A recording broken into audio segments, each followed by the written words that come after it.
बिस्मिल्लाहिर्रहमानिर्रहीम। अस्सलाम वालेकुम। कैसे हैं आप? आज हम बना रहे हैं एक गाजर और एक अंडे के साथ बहुत ही मज़ेदार मीठा। उम्मीद है कि आप लोगों को रेसिपी अच्छी लगेगी। आइए हम मिलकर शुरू करते हैं अपनी आज की रेसिपी।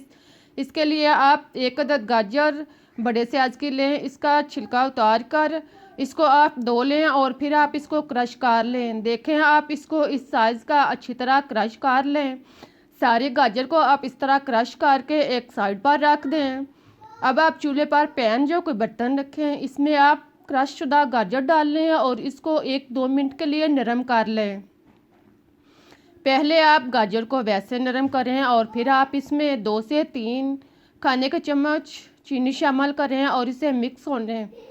चीनी को अच्छी तरह गाजर के अंदर मिक्स करने के बाद अब आप इसे 2-3 मिनट तक पकाएं ताकि चीनी जो है वह अपना पानी छोड़ जाए। आप देख रहे हैं कि चीनी अपना पानी छोड़ चुकी है। आप इसको पानी खुश्क होने तक पकाएं।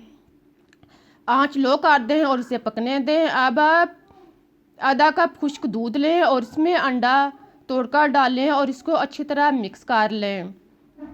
अंडे और दूध को खूब अच्छी तरह यकजान करें कि इसके अंदर गिल्टी ना हो। अगर ये गहरा हो तो आप इसके अंदर 2 से 3 चम्मच दूध या पानी शामिल करके इसको पतला कर लें और इसको अच्छी तरह इस मिक्स कर लें।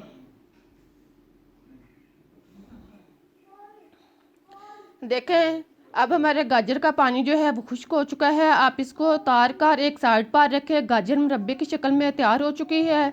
अब आप चूल्हे पर एक और पैन या बर्तन रखें। इसमें आप 2 से 3 चम्मच देसी घी डाल लें और इसको अच्छी तरह गर्म करके आप इसमें 2 अदद इलायची डालकर ब्राउन कर लें।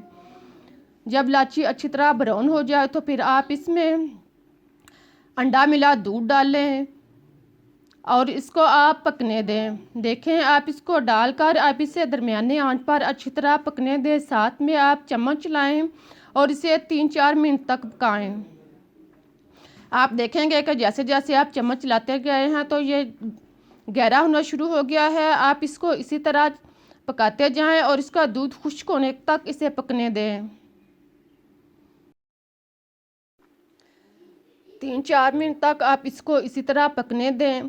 फिर आप देखेंगे कि ये दानेदार होना शुरू हो चुका है और इसका घी भी अलग होना शुरू हो चुका है। जब इसका घी अच्छी तरह अलग होना शुरू हो जाए तो फिर आप इसमें गाजर का मुरब्बा जो हमने अभी तैयार किया है इसको डालकर इसमें मिक्स कर लें। गाजर का मुरब्बा डालकर इसको अच्छी तरह मिक्स करें, यकजान करें और इसे 2-3 मिनट तक पकने दें। इसके बाद आप चूल्हा बंद कर दें और इसे उतार कर ठंडा कर लें। अगर आप इसे काटना चाहें तो आप इसको हमवार करके इसे 5-6 घंटे के लिए छोड़ दें। अगर आप वैसे खाना चाहें तो आप इसको प्लेट में डालकर इसके ऊपर कटे बादाम खुश्क मेवाजात लगाएं और फिर आप इसको नोश फरमाएं। जब आप इस तरीके से एक गाजर और एक अंडे से मीठा तैयार करेंगे तो आप बाकी सब खाना भूल जाएंगे। देखने में ही कितनी टेस्टी रेसिपीज लग रही है, खाने में इससे भी बहुत मज़ेदार है। बगैर दूध और खोए के तैयार होने वाली रेसिपीज आपको ज़रूर पसंद आएगी। अगर रेसिपीज अच्छी लगे तो इसे लाइक और सब्सक्राइब करना मत भूलिएगा। मुझे इजाज़त दें, फिर मिलते हैं एक नई रेसिपीज के साथ। तब तक के लिए अल्लाह हाफिज़।